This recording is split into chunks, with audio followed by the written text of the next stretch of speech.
আহাচোন আহা মইনা কিনো কৰি আছা চোৱা যদি ধুনীয়া বস্তু সোনকালে আহা। নমস্কাৰ মৰমৰ ছাত্ৰ ছাত্ৰীসকল, তোমালোক সকলোৱে নিশ্চয় ভালে আছা।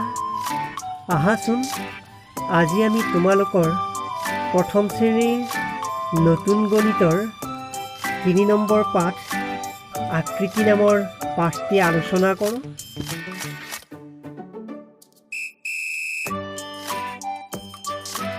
মৰমৰ মইনাহঁত, আহাচোন আমি এতিয়া কিছুমান ঘূৰণীয়া বস্তু চাওঁ। এইখন কি দেখিছানে? এইখন হৈছে এখন কাঁহী। এইটো কিহৰ ছবি দেখিছা? এইটো এটা খৰাহি।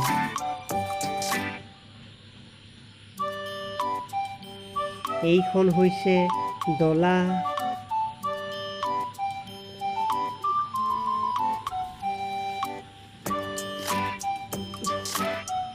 এয়া চোৱা, এইখন চালনী।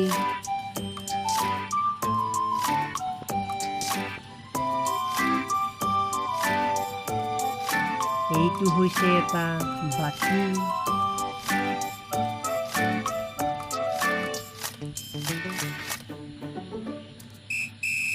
এই পাত কি বাৰু? তোমালোকে নিশ্চয় হাতত পিন্ধা বা মাহঁতেও পিন্ধে, আৰু এই পাত হৈছে খাৰু।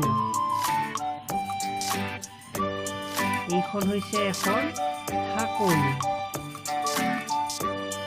মৰমৰ মইনাহঁত, ইমান সময়ে দেখি থকা আমি এই ঘূৰণীয়া বস্তুবোৰেই হৈছে ঘূৰণীয়া আকৃতিৰ বস্তু। আহাচোন এইবাৰ আমি আন কিছুমান বস্তু চাওঁ, যিবিলাক বস্তু দেখিবলৈ চাৰিকোণীয়া। এইখন হৈছে এখন কিতাপ, বৰ্ড,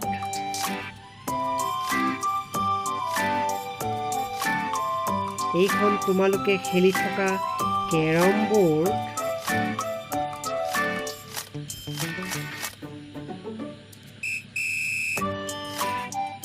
এইটো তোমালোকৰ সকলোৰে আছে নহয়নে? এইটো হৈছে তোমালোকৰ পেঞ্চিল বক্স।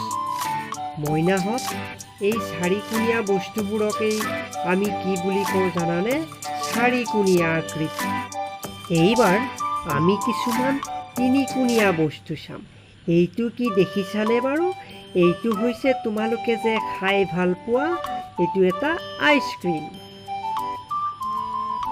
আৰু এইটো তোমালোকে জন্মদিনত পিন্ধা এটা মৰমৰ টুপি।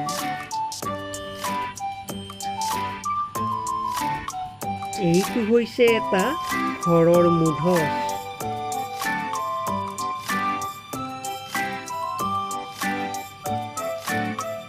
আৰু এইটো এটা ধুনীয়াকৈ ফুলি থকা পদুম ফুল।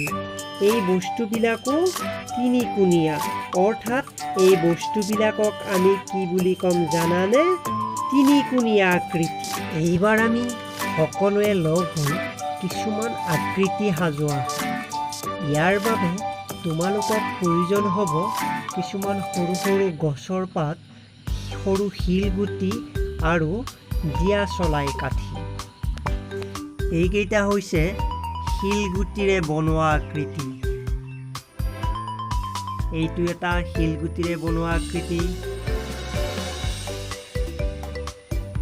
এইটো আকৃতি গছৰ সৰু পাত ব্যৱহাৰ কৰি বনোৱা হৈছে।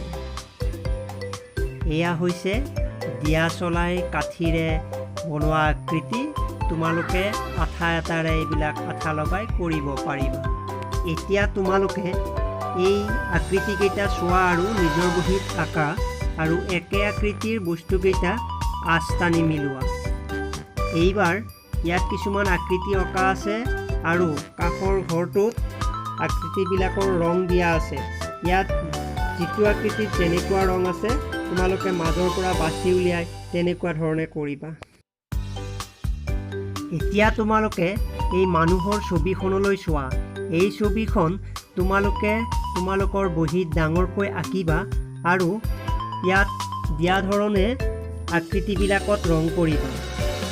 ঘূৰণীয়া আকৃতিবিলাকত ৰঙা ৰং কৰিবা, চাৰিকোণীয়া আকৃতিবিলাকত সেউজীয়া ৰং কৰিবা আৰু তিনিকোণীয়া আকৃতিবিলাকত গুলপীয়া ৰং কৰিবা।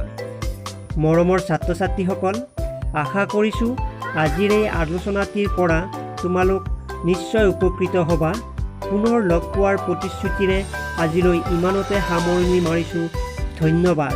ঘৰতে থাকা, সুস্থ থাকা।